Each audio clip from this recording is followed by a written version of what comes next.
یہ نہیں سمجھا جا سکتا کہ ان کی کوئی حیثیت نہیں. ان کے والد محترم انور عزیز چودھری بھٹو دور میں وزیر رہے, ٹھیک ہے, پھر جنیجو دور میں وزیر رہے, اور وہ پنجاب کے بہت سمجھدار سیاستدانوں میں سے ایک تھے. صحیح. تو دانیال عزیز کو بالکل ہلکا بھی نہیں لینا چاہیے. میرا خیال ہے اگر ٹکٹوں پہ بہت زیادہ پھڈا ہو گیا تو ہو سکتا ہے دانیال عزیز جو ہیں وہ آزاد حیثیت میں الیکشن. چلے اسی بہانے انہوں نے اپنی پرفارمنس کے جو پول ہیں وہ کھولنا شروع کر دیے ہیں, اور عوام تو ظاہر ہے اس کو سچ ہی سمجھیں گے کیونکہ وہ تو مہنگائی کے مارے میں ہے نا. میں اس بات کو نقیز صاحب کی طرف لے کے چلتی ہوں. نقیز صاحب, آپ کو لگ رہا ہے اب نون لیگ بکھرتی جا رہی ہے؟ کیونکہ جیسے میں نے پہلے بھی کہا کہ احسن اقبال ہے, دانیال عزیز ہے, اور اب تو کچھ اور بھی بیان سامنے آ گئے ہیں, چاہے وہ اسی سال کے ہیں, کچھ پرانے ہیں, لیکن پھر بھی اپنی پارٹی کے اوپر تنقید کر رہے ہیں لوگ. تو آپ کو لگ رہا ہے کہ اب نون لیگ میں کچھ پھوٹ پڑتی ہوئی دکھائی دے رہی ہے, بکھر رہی ہے؟ سمیرا, نون لیگ پرویز مشرف دور میں تو نہ بکھری, پچھلے عمران خان صاحب کے دور میں تو نہ بکھری, لیکن یہ جو دو باتیں آپ نے شروع میں سنوائی ہیں ان کی وجہ سے وہ بکھرتی جا رہی ہے. سبحان اللہ. ویسے اور آپ کے اندازے ایسے ہی ہوتا ہے, آپ کے ایسے ہی ہوتا ہے, ایسے ہی پھر آپ الگ پارٹیاں بھی بنا لیتے ہیں. جیسے دیکھیں پہلے تو آپ کے اندر بولنے کی ہمت نہیں ہوتی, پھر جب ہمت آتی ہے وہ ہمت بڑھتی جاتی ہے, اور پھر آپ پارٹی سے الگ بھی ہو جاتے ہیں, اور پھر نئی پارٹیاں بھی. مجھے لگ رہا ہے نون لیگ بکھرے نہ بکھرے آپ کی خواہش یہی ہے. جتنی خوشی آپ کے چہرے پہ نظر آ رہی ہے, مجھے تو جو حالات نظر آ رہے ہیں الیکشن قریب ہے نقیز صاحب, وہ رسک نہیں لے سکتے, لینا ہی نہیں چاہیے. حالات آپ کو صرف نون لیگ کے نظر آ رہے ہیں. آپ نے جو اینک پہنی ہوئی ہے نا اس میں صرف سوال ہی نون لیگ کا ہے نا, پی ٹی آئی کے بھی کرتے ہیں آگے جا کے سوال. جو پہلی بات تو یہ پارٹیز میں ایسے اختلافات ہر پارٹی میں ہیں, اور یہ الیکشن کے دنوں میں زیادہ ابھر کر سامنے آتے ہیں کیونکہ معاملہ ٹکٹس کا ہوتا ہے. حالانکہ تب نہیں ہونا چاہیے. نہیں, تب ہونا چاہیے. ایک ورکر جو محنت کرتا ہے پارٹی کے لیے, مطلب ابھی انٹرا پارٹی الیکشن ہوئے ہیں پی ٹی آئی کے, تو وہاں بھی یہ معاملہ سامنے آیا. وہاں بات کریں گے نا کہ وہ کس کو ٹکٹ ملنا چاہیے تھا, فلاں کو نہیں ملا, فلاں کو ملنا چاہیے تھا. یہ معاملات ہوتے ہیں, اور یہ پارٹی ڈیسائیڈ کرتی ہے کہ کس کو ٹکٹ دینا ہے کس کو نہیں. دانیال عزیز صاحب نے ایک گیم کھیلنے کی کوشش کی کہ انہوں نے کہا کہ چلیں, ان کو لگا کہ ٹکٹ تو ان کے بیٹے قاسم کو نہیں ملے گا, تو کیوں نہ پھر نون لیگ کے خلاف بات کر کے ووٹ لیے جائیں. نون لیگ کے خلاف بات کر کے شاید ان کو کچھ ووٹ مزید مل جاتے, لیکن ساتھ ہی انہوں نے پی ٹی آئی کی بھی مخالفت کر دی. تو معاملہ وہیں پہ رک گیا, یعنی نہ ادھر کے رہے نہ ادھر کے رہے. تو اب مسئلہ یہ ہے نہیں نقیز صاحب, اگر یہ پی ٹی اے کے خلاف بات نہ کرتے تو ان کے پاس مارجن. نہیں, میں نے ویسے بات کی, یہ تو ازیوم کر رہے ہیں نا ہم, میرے پاس کون سا شواہد ہیں اس بات کے. لیکن دانیال عزیز صاحب چونکہ گورنمنٹ کا حصہ نہیں تھے پی ڈی ایم کی, تو اس لیے بھی ان کو یہ شکوہ ان کا بجا بنتا ہے. میں یہ سمجھتا ہوں کہ جو پارٹی ورکرز ہیں, جو پارٹی کے لیے قربانیاں دیتے ہیں, پارٹی کے لیے گالیاں کھاتے ہیں, ہاں جی, ان کو بہرحال پارٹی کو یہ خیال رکھنا چاہیے, انہیں کہیں نہ کہیں ایڈجسٹ ضرور کرنا چاہیے. یہ بات کہ جی پارٹی ٹکٹ کسے دیتی ہے, تو آپ کی اطلاع کے لیے عرض ہے 13 امیدوار ہیں نون لیگ کے, ایک سیٹ کے لیے. 13 کو تو نہیں ایڈجسٹ کیا جا سکتا. تو ظاہری بات ہے جس کو نہیں ملے گا ٹکٹ, کس حلقے سے ہیں 13 امیدوار؟ نہیں, ابھی جو ٹکٹ کے امیدوار ہیں, ہاں جی, تمام حلقوں کی بات کر رہا ہوں, جنرلائز بات کر رہا ہوں. جنرل بات ہے کہ جو ایک ٹکٹ کے امیدوار ہیں وہ 13 لوگ بھی سامنے آ رہے ہیں, ٹھیک ہے نا. تو ان میں سے 13 لوگوں کو تو ٹکٹ نہیں دیا جا سکتا. جن کو ٹکٹ نہیں ملتا وہ اسی خواہش کا اظہار کرتے ہیں کہ جی ہم آزاد لڑیں گے, یا وہ اس شکوے کا اظہار کرتے ہیں کہ ہمیں پارٹی نے ہمیں کچھ نہیں دیا. یہ صورتحال آپ کو پی ٹی آئی میں بھی نظر آئی تھی, یہ صورتحال آپ کو پیپلز پارٹی میں بھی نظر آئی, یہ صورتحال آپ کو کاف لیگ میں بھی نظر آئی, یہی صورتحال نون لیگ میں بھی ہے. الیکشن کے موقع پہ اس طرح کے پارٹی سے اختلافات سامنے آنا کوئی نئی بات نہیں ہے. نمبر دو ایک آپ نے شروع میں کلپ چلا دیا نا. جی. پہلی بات تو یہ کہ یہ وہ لوگ ہیں, شاہد خاقان عباسی ہو گئے, دانیال ہو گئے, مفتاح ہو گئے. پہلے تو یہ بتائیں کہ آپ کو کیوں لگتا ہے کہ اگر یہ نون لیگ کے خلاف ہی بول رہے ہیں تو الحمدللہ یہ سچ بول رہے ہوں گے. یہ لوگ جب ان کے اپنے گھر کی بات جو بھی کرتا ہے نا نقیز صاحب, چاہے وہ کسی جھگڑے کی صورت میں کیوں نہ بات سامنے آئے, تو ان سے بہتر کون جانتا ہے. کیا اچھی بات کی آپ نے, میرا بڑا دل چاہتا ہے کہیں میں اکاڑے کی طرف رخ کروں, لیکن آپ نے بڑی اچھی بات کی کہ اپنے گھر کی کوئی بات کرتا ہے تو وہ غلط تو نہیں کرے گا نا. آگے چلتے ہیں, میرا بیان ختم. اچھا, آپ کا بیان ختم ہو گیا. اچھا برلا صاحب, بڑے نام ہیں, مفتاح اسماعیل ہیں, شاہد خاقان عباسی ہیں, ایکس پرائم منسٹر ہیں ہمارے, پھر دانیال عزیز ہیں, چھوٹے نام نہیں ہیں. میرا کہنے کا یہاں پر میرا سوال یہ ہے کہ دانیال عزیز کی آپ بات کر رہے تھے کہ ان کو ہم ہلکا نہ لیں, ظاہر ہے انہوں نے بھی پارٹی کے لیے ورک کیا ہے. آپ کو نہیں لگتا کہ ان سے بھی موسٹ سینئر جو قیادت ہے, جو لیڈرشپ ہے, ان کو اس مسئلے کے اندر انوالو ہو کے اس کو سارٹ آؤٹ کرنا چاہیے, کیونکہ اس وقت یہ متحمل ہو ہی نہیں سکتے نا اس طرح کے لڑائی جھگڑوں کے اور پھر اپنی پرفارمنس کے پول کھولنے کے. اچھا، ایک تو ابھی نقیس صاحب نے دانیال عزیز کے بیٹے کا نام قاسم قرار دیا. قاسم ان کا کوئی بیٹا نہیں ہے، ان کا ایک ہی بیٹا ہے اور اس کا نام میکائیل ہے. اچھا. تو وہ قاسم ایک اور سیاستدان ہے، وہ شاید مکس اپ کر گئے ہیں کیونکہ وہ نیٹ سے سٹوریاں پڑھتے ہیں تو شاید مکس ہو گیا. نقیس صاحب آپ کے اوپر ایک اب آپ نے تو اس کو دوسری بات یہ ہے اب دوسری بات یہ ہے، دیکھیے میں ادھر جو جگتے لگانے کے لیے نہیں آتا. کیا لگایا آپ نے کہ دوسری بات سمیرہ مرزا یہ ہے جی کہ انہوں نے فرمایا کہ مشرف کے دور میں نہیں بکھری، فلانے دور میں نہیں بکھری. تو وہ جو مسلم لیگ کاف نکلی تھی وہ کس کی کوکھ سے نکلی تھی؟ وہ اسی مسلم لیگ نون کی کوکھ سے نکلی تھی. اگر تاریخی شواہد پہ یہ غور کریں تو ان کو پتہ چل جائے گا کہ وہ کس کی کوکھ سے نکلی تھی. ٹھیک ہے. اب یہ جو جن لوگوں کی بات آپ نے کی، دیکھیے آپ نے شاہد خاقان عباسی کو وزیر اعظم بنایا، تو شاہد خاقان عباسی اس کا مطلب ہے کوئی حیثیت آپ کی پارٹی میں رکھتا تھا تو وزیر اعظم بنا. ایسا ہی ہے. اسی طرح آپ نے مفتاح کو وزیر بنایا، بالکل، اور مفتاح کوئی حیثیت رکھتا تھا تو آپ نے وزیر بنایا. اسی طرح دانیال عزیز وزیر بنے، ہاں جی، تو کوئی آپ کی پارٹی میں حیثیت ہوگی تو وزیر بنے. اور پھر دانیال عزیز ظاہر ہے آپ کو پتہ ہے وہ طلال چودھری کے ساتھ یہ بھی 5 سالہ نااہلی کی طرف چلے گئے تھے. جی بالکل بالکل. کورٹ نے ان کو نااہل کر دیا تھا. اور پھر اس کی دانیال کی جگہ تو خیر انہوں نے اپنی بیوی کو میناز اکبر کو الیکشن لڑایا اور وہ جیت گئیں. تو یہ کہہ دینا کہ ان لوگوں کی کوئی حیثیت نہیں ہے، یہ میرا خیال ہے یہ کس نے کہا کہ ان کی حیثیت نہیں ہے؟ یہ تو کسی نے نہیں کہا. حقیقت یہ ہے کہ یہ تینوں اہم شخصیات ہیں اور ان کی پارٹی کی نظر میں اہم شخصیات تھیں. ظاہر ہے ان کو وفاقی کابینہ میں رکھا، ایک کو وزیر اعظم بنایا. تو کہیں نہ کہیں دیکھیے مسلم لیگ نون کے اندر ناانصافیاں ہیں. میں بتاتا ہوں کیا ہے. جی جی. مثلا یہ واحد پارٹی ہے ابھی کہ جس کا صدر بھی سینٹرل پنجاب سے ہے، جس کا سیکرٹری جنرل بھی مرکزی سینٹرل پنجاب سے ہے، اور کسی دوسرے صوبے میں سیکرٹری جنرل بھی نہیں جا سکا. ورنہ ان کی پریکٹس یہ ہوتی تھی کہ مسلم لیگ کا اگر صدر لاہور سے ہوتا تھا تو یہ سیکرٹری جنرل لے لیتے تھے خیبر پختونخوا سے. ٹھیک ہے. میرے 2 دوست سیکرٹری جنرل رہے ہیں، پہلے سرانجام خان رہے سیکرٹری جنرل، پھر اقبال ظفر جھگڑا رہے. ٹھیک ہے. تو اس دفعہ انہوں نے یہ کیا کہ 2 ڈویژنوں میں سارے عہدے گھسا دیے. تو یہ سینٹرل پنجاب کی 2-3 ڈویژنیں ہیں، انہی میں ان کے عہدیدار ہیں. اب صوبے میں بھی آپ دیکھیں کہ یہ پریکٹس ہوتی تھی کہ مسلم لیگ نون کا اگر صوبائی صدر لاہور سے ہوتا تھا تو ان کا سیکرٹری جنرل یا ساؤتھ پنجاب سے ہوتا تھا یا نارتھ پنجاب سے ہوتا تھا. صحیح ہے. مگر اب ساؤتھ پنجاب بھی خالی ہے، نارتھ پنجاب بھی خالی ہے، تو 2-3 ڈویژنوں کی یہ پارٹی ہے، اسی میں عہدے بانٹے ہوئے ہیں. تو اس میں سے پتہ نہیں کیا کارکردگی دکھائیں گے. مجھے نہیں لگتا کہ 13 لوگ ایک سیٹ پہ الیکشن لڑنے کی کوشش کریں گے یا خواہش کریں گے.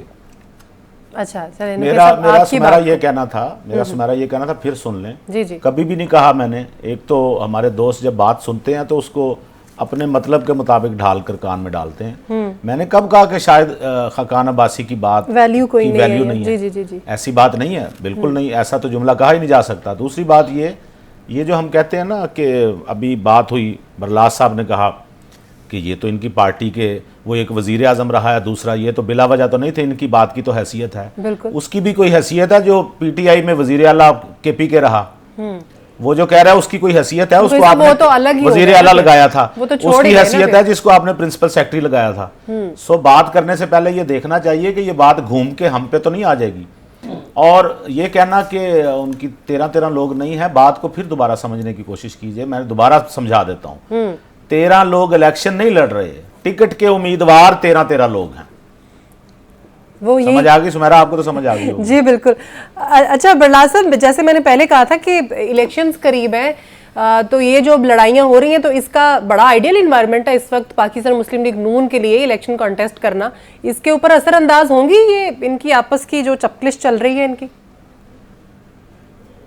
پتہ نہیں چپکلش میں آج کل کیا کیا کچھ ہو رہا ہے. کہیں سے تھپڑ کی کوئی گونج آتی ہے, کہیں سے کوئی اونچا بولنے کی گونج آتی ہے. سیاسی موسم جو ہے وہ خاصا خطرناک ہو چکا ہے. اور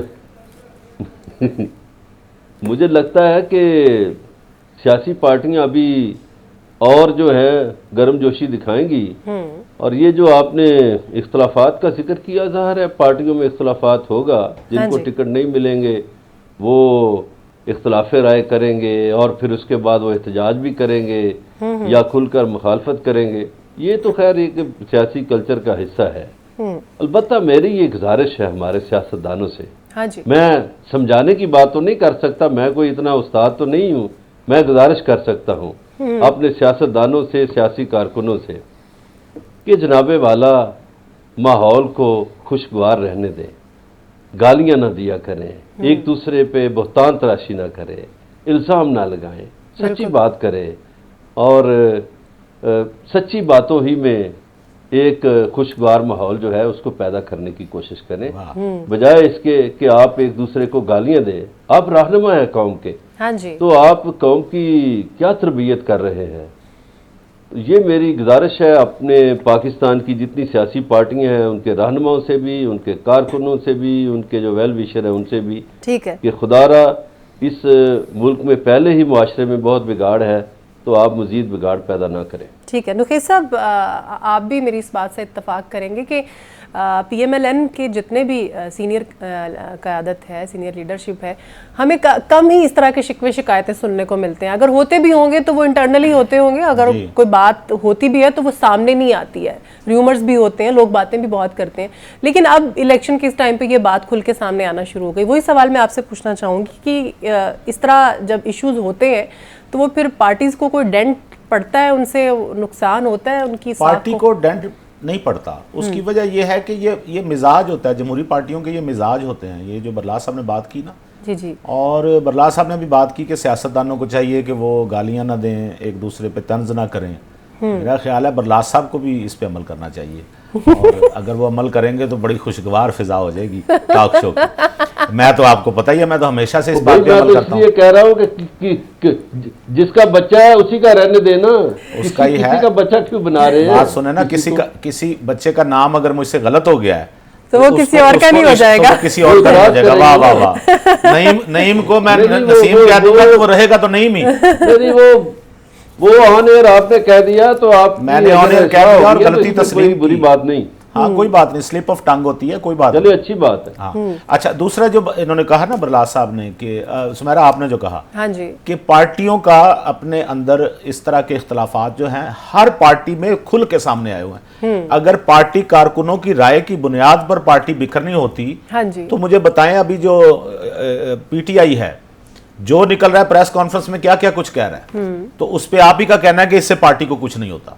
تو جو پارٹی کے اندر ہیں وہ تھوڑا بہت اختلاف رائے کر رہے ہیں. نقصان تو ہوتا ہے نا, دیکھیں نہیں نقصان نہیں ہوتا, اس سے کیا, اچھا مجھے نقصان کی نوعیت بتائیے کیا ہوگی. میں آپ سے ووٹر بدل جائے گا. نہیں ووٹر, ہاں ووٹر کی تو بات کری نا. دیکھیں ایک تو دھڑے بندی ہے, آپ کو نہیں لگتا اب اس سے ایک نیا دھڑا بن جائے گا؟ ٹھیک ہے, پھر جیسے ہی پارٹی جو ہے وہ دھڑے بندی کا شکار ہوتی ہیں, آلریڈی نون لیگ میں دھڑے ہیں, آپ بھی جانتے ہیں, ہم بھی جانتے ہیں, اب ایک اور دھڑا بن جائے گا. وہ بھی میں بار بار الیکشن کی بات اس لیے کریں کیونکہ الیکشن قریب ہے. اور دھڑے سمیرا پی ٹی آئی میں بھی ہیں دھڑے, ہاں جی بالکل ہے, آپ کو پتہ ہے نا ہر پارٹی میں ہیں دھڑے, ساری پارٹیز میں. اور لیکن الیکشن کے موقع پہ یہ دھڑے اس لیے ہمیں زیادہ واضح نظر آنے شروع ہو جاتے ہیں کیونکہ جہاں جہاں ٹکٹ نہیں یا جن کے پسندیدہ لوگوں کو ٹکٹ نہیں مل رہا ہوتا وہ ذرا زیادہ بولنے لگ جاتے ہیں. میں نہیں سمجھ, شاہد خاقان عباسی بہت اچھے وزیر اعظم رہے ہیں, اور جو انہوں نے بات کی ہے نا اس کا کانٹیکسٹ سمجھیں. پی ڈی ایم کا جو دور تھا یہ گزرا ہے پچھلی گورنمنٹ کا, جو اس میں مہنگائی ہمیں نہیں پتا, آپ کو نہیں پتا, بڑھی ہے. یہ تو ٹھیک کہہ رہے ہیں وہ, اس میں کوئی غلط بات تو نہیں کہہ رہے, مہنگائی بڑھی. ہاں اتنا سا ٹوٹا چلا کے کہنا کہ پس نماز کے قریب مت جاؤ اور دوسری آگے کی بات نہ سنوانا, یہ غلط ہے. یہ مہنگائی کیوں بڑھی ہے اس پہ بات کر لینا کہ کیوں بڑھی. یہ مہنگائی اگر پی ڈی ایم کی حکومت نہ ہوتی تو میں نے آپ سے پہلے بھی گزارش کی تھی, یہ ڈالر آپ کا 1000 پہ پہنچ جاتا. یہ مہنگائی یہ نہ ہوتی جس کو آپ رو رہے ہیں. یہ اس لیے کرنا پڑی کہ آپ کو اپنے ملک کو ڈیفالٹ ہونے سے بچانا تھا, آپ نے غیر ملکی قرضے ادا کرنے تھے, آپ نے آئی ایم ایف کے ساتھ معاہدے میں جانا تھا. بات ان کی بالکل ٹھیک, میں بھی کہہ رہا ہوں کہ پی ڈی ایم کے دور میں دیکھیں نا مہنگائی ایک ایسے اسٹیٹسٹکس ہیں اس کے جو آپ کے سامنے آ جاتے ہیں, آپ کو پتہ چل جاتا ہے کل اتنے کی چیز تھی آج اتنے کی چیز ہے, وہ چھپانے والی بات ہے ہی نہیں. تو پارٹی کے لوگ اگر یہ بات کر رہے ہیں, ہاں اس بات کو وہ اپنے کسی اور مقصد کے لیے استعمال کریں, دین پھر ہم اس پہ بات کر سکتے ہیں. بالکل صحیح ہے. برلا صاحب, آپ کو بھی لگتا ہے کہ اس سے کوئی نیا دھڑا بن سکتا اور یہ دھڑا نقصان دہ ثابت ہوگا, یا یہ سمجھ بوجھ کے ساتھ معاملہ حل ہو جائے گا؟ نہیں, معاملہ حل نہیں ہوگا. اس کی وجہ یہ ہے کہ احسن اقبال جو ہیں ان کی دانیال عزیز کے کسی مخالف سے بات چیت چل رہی ہے. ٹھیک ہے, یہ مبینہ طور پر ایک بات ہے. جو دھڑے بندی ہے نا, دیکھیے پی ٹی آئی میں جو دھڑے بندیوں کی نشاندہی کی موصوف نے, ان کے تو 2 پارٹیاں بن گئی. ایک استحکام پاکستان پارٹی بن گئی, ایک پرویز خٹک پارٹی بن گئی. اور یہ بھی ہمیں سوچنا چاہیے, بالکل خدا کو حاضر ناظر جان کے, کہ کیا تمام پارٹیوں کو ایک جیسی صورتحال میسر ہے؟ بالکل بھی نہیں, چونکہ مختلف میرٹس ہیں. جی جی, کسی پارٹی کے ساتھ کوئی سلوک ہو رہا ہے, کسی پارٹی کے ساتھ کوئی سلوک ہو رہا ہے, اور کسی کو تختہ مشق بنایا ہوا ہے, کسی کے لیے تخت بچھایا جا رہا ہے. تو میرا خیال ہے جب ایک جیسے رویے ہوں نا سیاسی پارٹیوں کے ساتھ, پھر ہمیں یہ بات کہتے ہوئے یعنی پھر زیب دیتی ہے ہمیں یہ بات کہ ہم ایک بہتر تجزیہ کر سکے. اب ایک پارٹی کو دیوار کے ساتھ لگایا ہوا ہے, ایک پارٹی کو کھلی چھٹی دی ہوئی ہے, ہم ان کو کیسے برابر کہہ لیں؟ باقی یہ جو دھڑے بندیاں ہیں, دیکھیے دھڑے بندیاں تو سامنے آئیں گی. دھڑے بندیاں تو جب کیبنٹ بنتی ہے اس وقت بھی سامنے آتی ہیں. ٹھیک ہے, جب وزارت اعلیٰ ہوتی ہے یا وزارت عظمیٰ ہوتی ہے یا اسپیکر بننا ہوتا ہے یا ڈپٹی اسپیکر بننا ہوتا ہے, تو دھڑے بندیاں تو اس وقت بھی سامنے آتی ہیں. بالکل صحیح. دھڑے بندیاں میرا خیال ہے پاکستانی ایک سوچ ایسی ہے, کوئی بھی سیاسی پارٹی ہو, جہاں 3-4 پاکستانی ہو جائیں وہاں دھڑے بندی بن جاتی ہے. ٹھیک ہے, تو یہ کوئی چمے کی بات نہیں ہوگی, دھڑے ہوں گے, ٹھیک ہے, بنیں گے, ہر پارٹی میں بنیں گے. نقی صاحب, ایک جیسا انوائرمنٹ مل رہا ہے ساری پارٹیز کو؟ جو بالکل مل رہا ہے, بالکل مل رہا ہے. اچھا, ہاں پوچھیں کس کو نہیں مل رہا؟ پی ٹی آئی کو نہیں مل رہا. انہوں نے جو کچھ کیا, جو پارٹی آپ سمجھتی ہیں کہ جو میاں والی ایئر بیس پہ نا پچھلے دنوں حملہ ہوا تھا ایک, آپ کو یاد ہے؟ جی جی بالکل. اس ایئر بیس پہ یا دہشت گرد کبھی گھسے ہیں یا یہ ان کے پی ٹی آئی کے لوگ گھسے تھے.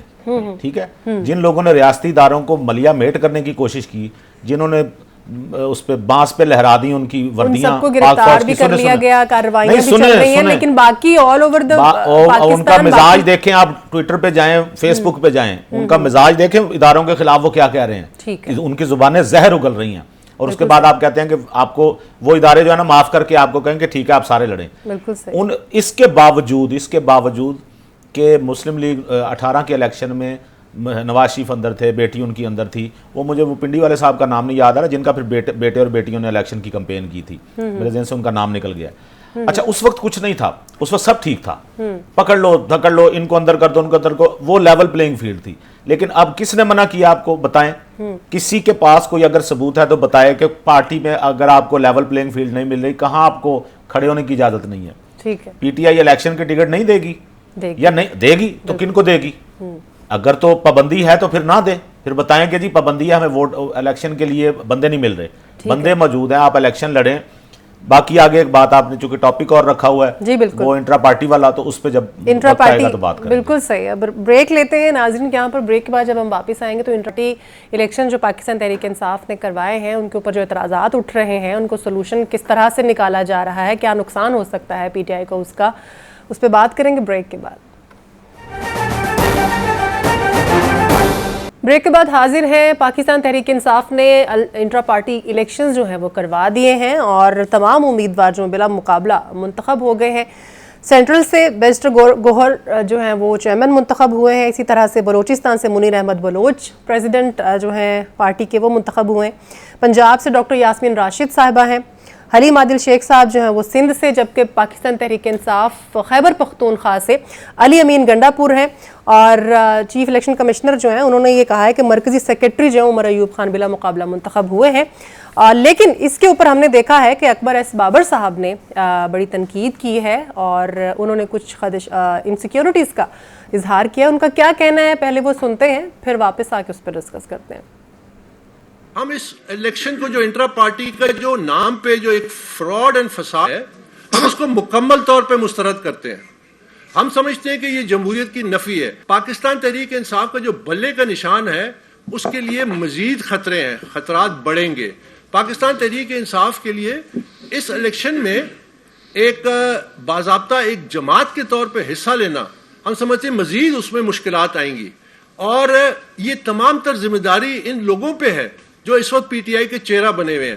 آپ اس سے اندازہ لگائیے یہ کیسے الیکشن ہے کہ جس میں پاکستان تحریک انصاف کے بانی اراکین شرکت نہیں کر سکتے. نقیب صاحب، اس کو جمہوریت کی نفی قرار دے دیا ہے اور فراڈ بھی کہا گیا ہے. میرا پہلا سوال آپ سے یہ ہے کہ الیکشنز جو ہیں نون لیگ کے انٹرا پارٹی الیکشن، کیا وہ بھی ایسے ہی ہوئے تھے؟ وہ تو ایسے نہیں ہوئے تھے. آپ کو پتہ نہیں یا میں دہرا دوں؟ دہرائیں پلیز.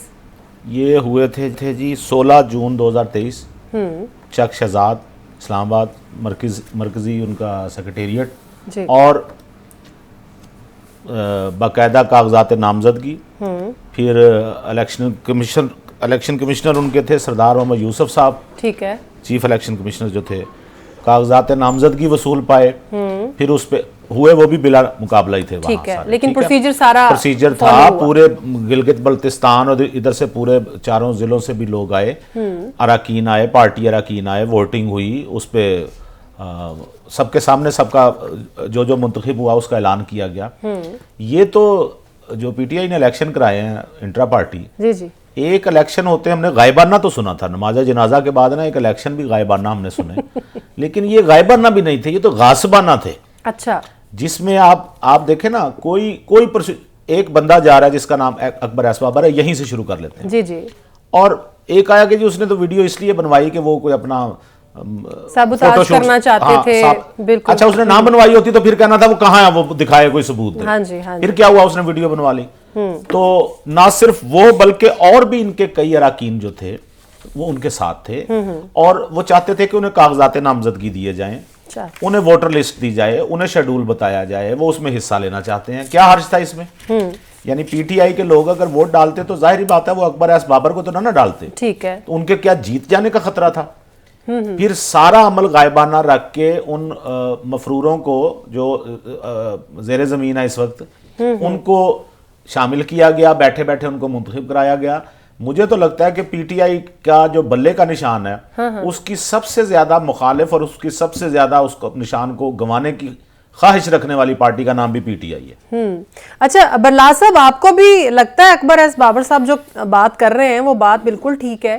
پراپر جو پروسیجر ہے اس کو فالو نہیں کیا گیا، جمہوری طریقہ کار جو ہے وہ نہیں اپنایا گیا ان الیکشنز کے لیے؟ اب کسی کو اگر نہ پتا ہو تو میں کیا کہہ سکتا ہوں. دیکھیے وہاں جو الیکشن ہوا اس میں لاہور سے بھی بندے گئے اور میرے پاس ویڈیوز ہیں، میں کوئی بات ایسے نہیں ہوا میں نہیں کر رہا. جی جی جی. سندھ سے بھی بندے آئے، بلوچستان سے بھی آئے، خیبر پختونخوا سے بھی، اسلام آباد سے بھی، اور کشمیر اور گلگت بلتستان سے بھی. ٹھیک ہے. لیکن یہ کہہ دینا کہ وہ غائبانہ الیکشن ہوا ہے، میرا خیال ہے یہ درست طرز عمل نہیں ہے. باقی جو اکبر شیر بابر کی آپ بات کر رہی ہیں، اکبر شیر بابر دیکھیے ان کی رکنیت منسوخ ہوئے عرصہ ہو چکا ہے، وہ پی ٹی آئی کا حصہ ہی نہیں ہے.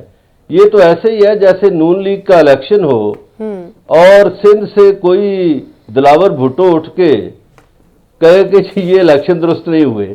اب الیکشن پی ٹی آئی کا ہوا ہے اور بہت سی پارٹیوں کو تکلیف ہو رہی ہے، چونکہ یہ بہت سی پارٹیوں کا خیال تھا کہ چونکہ عمران خان چھوڑیں گے نہیں، وہ چیئرمین بنیں گے، پھر ان کا خیال تھا کہ وہ اپنی بیوی کو یا بہن کو بنائیں گے تو لڑائی ہو جائے گی. صحیح. اچھا، وہ ساری لڑائیاں سائڈ پہ رکھ کے انہوں نے ایک فیصلہ کر دیا گوہر علی خان کے ٹھیک ہے برلا صاحب, اکبر ایس بابر صاحب نے ہمیں جوائن کر لیا ہے, چلیں ہم انہی سے ہم بات کر لیتے ہیں, آپ کی طرح بھی واپس آئیں گے. اکبر ایس بابر صاحب بہت شکریہ آپ کے وقت. صرف فرمائیے گا, چیف الیکشن کمشنر صاحب تو یہ کہتے ہیں کہ رولز کے مطابق الیکشنز ہوئے ہیں بالکل ہی, اور پارٹی نے کسی کو بھی منع نہیں کیا کہ الیکشن میں حصہ نہیں لینا, اور چیف الیکشن کمشنر نے یہ بھی کہا ہے کہ ایس بابر صاحب جو ہے وہ پارٹی کے ممبر ہیں اور وہ سیبوتاج کرنا چاہ رہے ہیں ان الیکشنز کو. جی بسم اللہ الرحمن الرحیم. دیکھیے آپ کے سامنے یہی پی ٹی آئی کے جو ترجمان ہیں جو میڈیا پہ آتے ہیں, اتنی متضاد سی باتیں. کوئی کہتا ہے آپ ممبر نہیں ہیں, کوئی کہتا ہے آپ کو پارٹی سے ایکسپیل کر دیا گیا ہے, آپ کو ایلیجیبل ہی نہیں ہے, کوئی کہتا ہے کہ جی آپ اتنے بجے سے پہلے نہیں آئے, کوئی کہتا نہیں آپ الیکشن لڑ سکتے تھے. لیکن کوئی آپ دیکھیے میں آپ کو صرف فیکٹس بتا دیتا ہوں. فیکٹس یہ ہے کہ جب یہ الیکشن اناؤنس ہوا انٹرا پارٹی شروع میں بھی متضاد بیانات ہے. ایک تو یہ بھی بیان آیا کہ یہ الیکشن کے ٹائم کم ہے, پھر اچانک یہ فیصلہ ہوا کہ ایک دن میں سارے الیکشن ہو گئے. تو جب یہ وقت کم تھا تو ہم پی ٹی آئی کے جو ممبران ہیں اس میں کچھ بانی اراکین بھی تھے, ہم نے فیصلہ کیا کہ ہم اس میں بھرپور شرکت کریں. ہمارے جمہوری حق ہے, اس کا یہ مقصد نہیں ہے کہ ہم ضرور کسی عہدے کے لیے ہیں. مجھے تو عمران خان نے 2 دفعہ سیکرٹری جنرل کی بھی آفر کی تھی تو میں نے معذرت کر لی.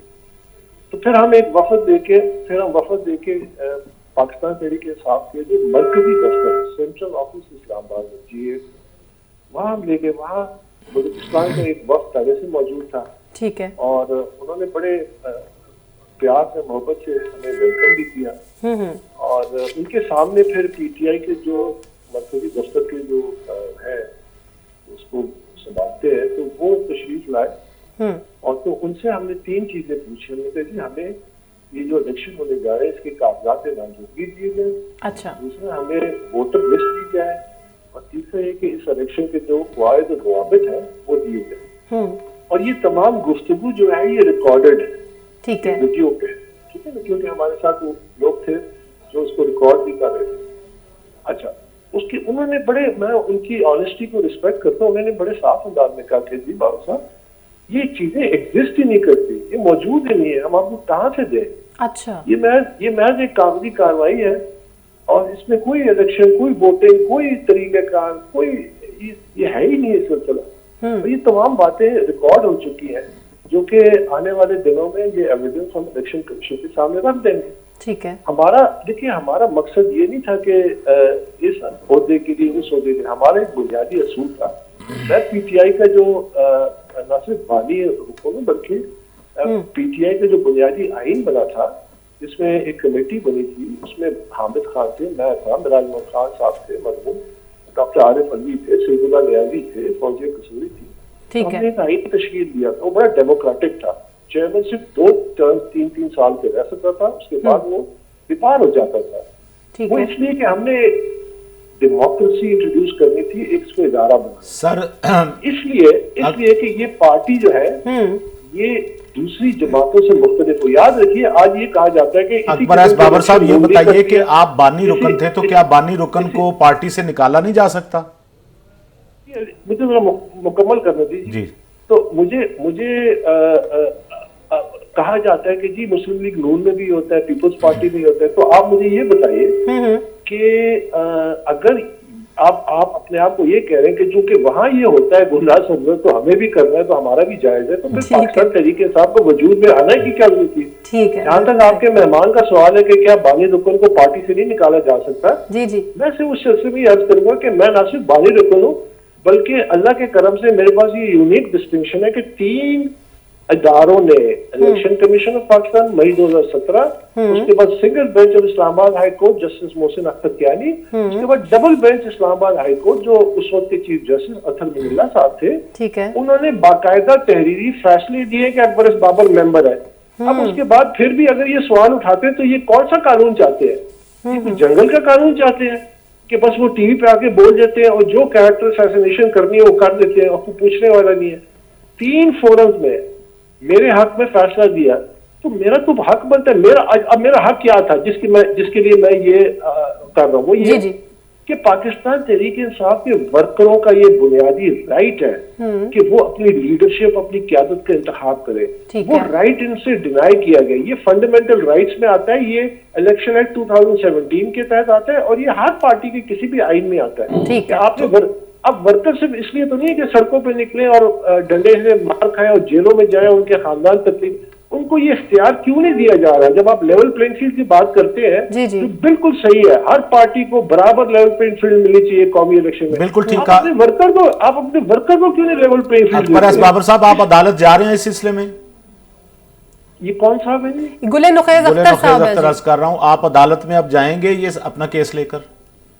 دیکھیے، میں نے آج صبح تک تو میرا یہ ارادہ تھا کہ میں نے ایک ویڈیو پیغام بھی دیا. میرا یہ مقصد تھا کہ جو پارٹی کے فاؤنڈنگ چیئرمین ہے عمران خان صاحب، چونکہ جیل میں ان تک میسج پہنچے اور وہ خود ہی یہ جو ایک ناٹک ہوا ہے، ایک فراڈ ہوا ہے، اس کو کالعدم ڈکلیئر کر دیں اور سنجیدگی دکھائے، ایک شفاف الیکشن کمیشن بنائیں اور قواعد و ضوابط کا اعلان کریں. اور ہو سکتا ہے الیکشن کمیشن بھی اس معاملے کو پھر ذرا ایک پازیٹیو نظر میں دیکھے کہ اب یہ سنجیدگی آ گئی ہے، سنسیئر ہے. لیکن اب شام تک یہ خبریں آ رہی ہیں کہ انہوں نے پھر جعلی الیکشن کے کاغذات بھی جمع کرا دیے. تو اس صورتحال میں ایسا ہی لگتا ہے کہ میں الیکشن کمیشن میں ضرور جاؤں گا. اچھا اکبر ایس بابر صاحب، آپ کہہ رہے ہیں کہ آپ جائیں گے، لیکن یہاں پر میرا سوال یہ ہے کہ آپ کہہ رہے ہیں نا کہ خان صاحب جو ہے وہ خود ہی اس کو کالعدم قرار دیتے ہیں، تو آپ کو نہیں لگتا ہے جتنے بھی نام فائنل ہوئے ہیں یا جو بھی الیکشنز ہوئے بلا مقابلہ چاہے کیوں نہ منتخب ہوئے، اس میں خان صاحب کی رضامندی سے سارے نام ظاہر ہے، انہوں نے کہا ہے کہ میری مرضی کے بغیر کچھ بھی نہیں ہوگا، یہ سارے نام ان کی مرضی سے ہی سامنے آئے ہوں گے. تو پھر یہی تو سارا وہ ہے کہ پھر آپ اس کو جمہوریت تو نہ کہیں، یہ بادشاہت ہوگی. ایک طرف کہتے ہیں مورثی سیاست نہیں کرے، دوسری طرف آپ بادشاہت کریں کہ ایک ایسے شخص کو آپ نے چیئرمین نامزد کیا جن کا پی ٹی آئی سے دور دور تک کوئی تعلق نہیں ہے. موروثی سیاست ہوتی تو وہ گھر میں دیتے چیئرمین شپ، انہوں نے اسی چیز سے بچنے کے لیے تو صحیح ہے. لیکن انہوں نے جس کو دیا وہ بھی ان کا یہ بھی تو کیا شو کرتا ہے. جس طرح بزدار کو چیف منسٹر لگایا تھا، بعد میں کہتے تھے کہ مجھ سے غلطی ہوگی. اس قسم کی نامزدگیاں جو ہوتی ہیں یہ میرٹ کو کچل دیتی ہے، یہ سیاسی جماعت کا مسخ کر دیتی ہے. اور جب تک آپ کی پارٹی میں میرٹ نہ ہو، میرٹ اسی صورت میں آئے گا کہ اس میں آپ ڈیموکریسی لائیں، ورکر کی رائے کو عزت دیں، ورکر کو صرف اپنے اقتدار میں آنے کے لیے مار کھانے کے لیے استعمال نہ کریں، بلکہ ان کو اپنی قیادت کے انتخاب میں. یہی وہ طریقہ کار ہے جو برطانیہ نے اپنایا. تبھی تو ایک انڈین نژاد وہاں کا وزیر اعظم بن گیا اور ایک پاکستانی نژاد فیملی کا بندہ میئر بن گیا لندن کا. آپ سوچ سکتے ہیں پاکستان میں ہوتے. یہ وہ بنیادی تبدیلی ہے جو ہم کرنے نکلے تھے جب ہم نے پاکستان تحریک انصاف بنائی تھی کہ ہم اس کو ایک ادارہ بنائیں گے، ڈیموکریٹک ادارہ ہوگا، اکاؤنٹیبل ہوگا، ٹرانسپیرنٹ ہوگا، اور ورکر اور ممبرز کی اس کے مطابق پالیسیز بنیں گی اور لیڈرشپ الیکٹ ہوگی. اب اگر آپ نے ٹوٹل اس کو بادشاہت ڈکلیئر کر دیں تو کر دیں وہ، تاکہ یہ بحث ختم ہو جائے. یہی المیہ ہے ہماری جمہوریت کا. ہماری جمہوریت کیوں نہیں لوگوں کے مسائل حل کرتی؟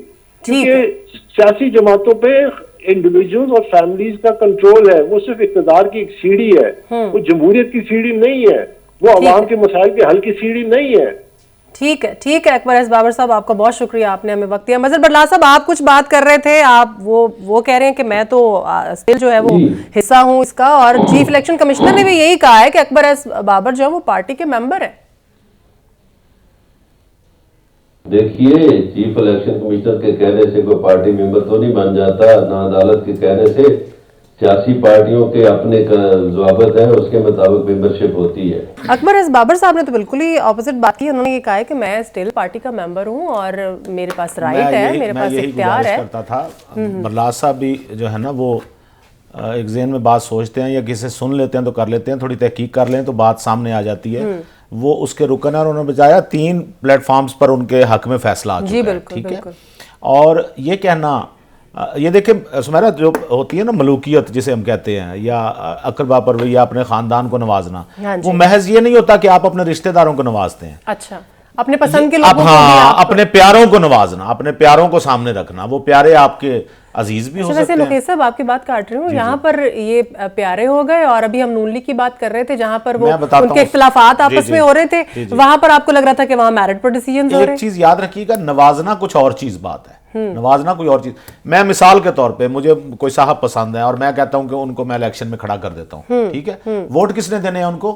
عوام نے دینے ہیں. عوام کے سامنے میں کسی کو بھی کھڑا کر دوں, اپنے بیٹے کو کھڑا کر دوں, بھائی کو کھڑا کر دوں, کسی کو بھی کھڑا کر دوں, یہ تو پھر آگے عوام کا کام ہے نا.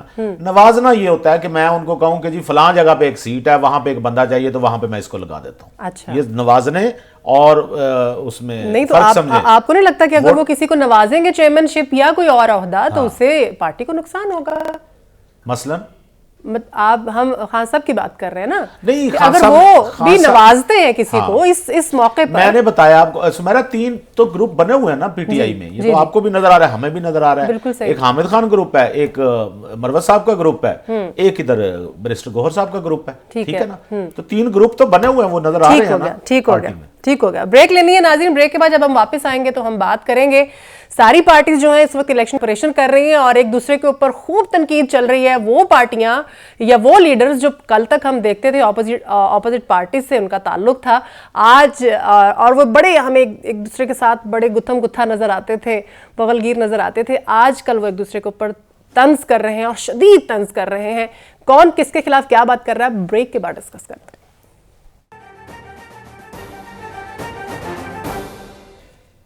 Welcome back. مظہر برلاس صاحب, بلاول بھٹو جو ہیں وہ نواز شریف صاحب کو پھر لاڈلا قرار دے رہے ہیں, اور کیا پھر ہم لوگ یہ سمجھیں کہ جس الیکشن میں جس کو لاڈلا قرار دیا جاتا ہے اس کے آگے جو اقتدار کے چانسز ہیں وہ زیادہ روشن ہو جاتے ہیں؟ اچھا, پہلے تو میں وہ پچھلے وقفے میں ایک بات بتانا چاہ رہا تھا. ہمارے دوست گل نخیز اختر جو نام بھول رہے تھے, ان کا نام تھا انجینئر راجہ قمر الاسلام. اچھا, بیٹی اور بیٹا کمپین کرتے ہیں. ٹھیک ہو گیا. تو اچھا, بلاول بھٹو زرداری دیکھیے جلسے کر رہے ہیں, اپنے باپ سے بھی اختلاف کر رہے ہیں, اور میرا خیال ہے کہ اب پاکستان میں ایسا نہیں چلے گا کہ کسی کو اگر لاڈلا کہا جائے تو وہ اقتدار میں آ جائے, کیونکہ پاکستان میں جو 65% یوتھ ہے وہ بہت سیانی ہے.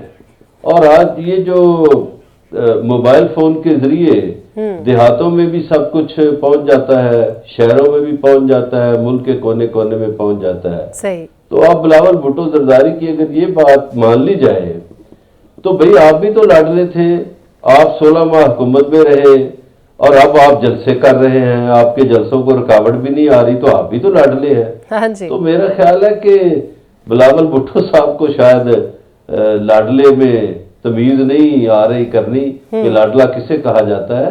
بلاول بھٹو صاحب بھی لاڈلے ہیں. وہ اگرچہ یہ کہتے ہیں کہ اب بوڑھوں کا زمانہ گیا چلا گیا, تو وہ مولانا فضل الرحمان صاحب نے درست کہا کہ وہ اپنے باپ کی طرف اشارہ کر رہے ہیں. پھر انہوں نے وضاحت کی نہیں وہ مدرسوں میں بیٹھے. میرا خیال ہے کہ اب لاڈلوں کا زمانہ گزر گیا ہے. اب جس کے پاس ووٹ ہوگا, مقبولیت ہوگی, وہی الیکشن جیتے گا, اور جس کے پاس نہیں ہوگا وہ الیکشن سے بھاگے گا. ٹھیک ہے. اچھا نخیز صاحب, آپ کو بھی لگ رہا ہے کہ یہ صرف ان کو لگ رہا ہے بلاول بھٹو صاحب کو کہ میاں نواز شریف صاحب بھی لاڈلے ہیں, ایک بات, اور دوسری بات یہ زرداری صاحب نے اب یہ کہہ دیا کہ وہ کسی سے اتحاد نہیں کریں گے. آپ کو لگتا ہے کہ اس وقت ان کو یہ مارجن جو ہے وہ چھوڑنا چاہیے کہ نہیں بھائی ہم نے کسی سے اتحاد نہیں کرنا, سولو فلائٹ لے سکتے ہیں؟ وہ اگر یہ مارجن نہ بھی چھوڑیں اور گورنمنٹ میں آنے کے بعد کسی سے اتحاد کر لیں تو میں اور آپ ان کا کیا بگاڑ لیں گے, پھر کیا ہو گیا. وہ تو ان کا جملہ مشہور زمانہ جملہ تھا ان کا کہ وعدے قرآن حدیث نہیں ہوتے, آپ کو یاد ہوگا نا. اور یہ تو بلاول والی بات ہے نا. ہاں جی. سمیرا, کچھ بچے ہوتے ہیں ایسے بڑے پیارے ہوتے ہیں, وہ آپ پہ چائے بھی پھینک دیں تو برے نہیں لگتے. اچھا. وہ آپ کے اوپر چیزیں پھینک دیتے ہیں, شرارتیں کرتے ہیں, ٹھیک ہے, تو بڑے کہتے ہیں آپس میں باتیں جاری رکھیں. نخیز صاحب, مجھے سوری آپ کی بات کاٹ رہی ہوں, اس وقت مجھے آپ شیخ رشید لگ رہے ہیں. اچھا. جیسے وہ یہ آپ نے مجھے داد دی ہے یا میرا پٹھا اٹھایا؟ جیسے وہ بلاول کے بارے میں بات کرتے ہیں کہ نہیں, میں یہ نہیں کہہ رہا, وہ تو خیر زبان کچھ اور استعمال کرتے ہیں نا. کہنے کا مقصد یہ ہے بلاول کی باتوں کو کوئی بھی سنجیدگی سے نہیں لے رہا. اچھا. بلاول بولتے رہے, جب ان کے والد صاحب نے کہا بھی اس کی ہم تربیت کر رہے ہیں, وہ سب کچھ کر رہے ہیں, وہ دور گزر چکا کہ جب آپ اتنا اونچا اونچا بول کے مخالفین کی پگڑیاں اچھال کے اور اپنے آپ کو سچا ثابت کرنے کے لیے کہہ رہے ہیں کہ ہمارے اگلے وہ وزیر اعظم ہیں, ووکل کارڈ جو ہے وہ اونچا کر لیتے تھے کہ جی میں سچا ہوں. زرداری صاحب کہہ رہے ہیں وہ ہمارے اگلے وزیر اعظم ہیں, ہم تو ان کو ویژولائز کرنا شروع ہو گئے ہیں. ان کے باپ کے لیے, باپ تو اپنے بیٹے کے لیے یہی جملہ کہے گا, تو مجھے بھی اگر میرا بیٹا 100 ووٹ بھی نہ لے سکے تو میں تو یہی کہوں گا کہ اگلا وزیر اعظم یہی ہوگا. حوصلہ افزائی تو کرنی ہے نا. باقی ان کی باتوں کو اتنا, میرا نہیں خیال اتنا سیریس لینا چاہیے. آپ کو لگ رہا ہے برلا صاحب کہ ان کی باتوں کو سیریس نہیں لینا چاہیے؟ وہی بات کہ زرداری صاحب ان کو اگلے وزیر اعظم جو ہے وہ ڈکلیئر کرنا چاہ رہے ہیں کہ جی ہمارے تو اگلے وزیر اعظم وہی ہیں. آپ کو لگتا ہے کہ ابھی بھی ان کی سیاسی تربیت میں کچھ کمی کوتاہی ہے, ابھی وہ وزیر اعظم بننے کے لائق نہیں ہے, ان کی باتوں کو سیریس نہ لیا جائے؟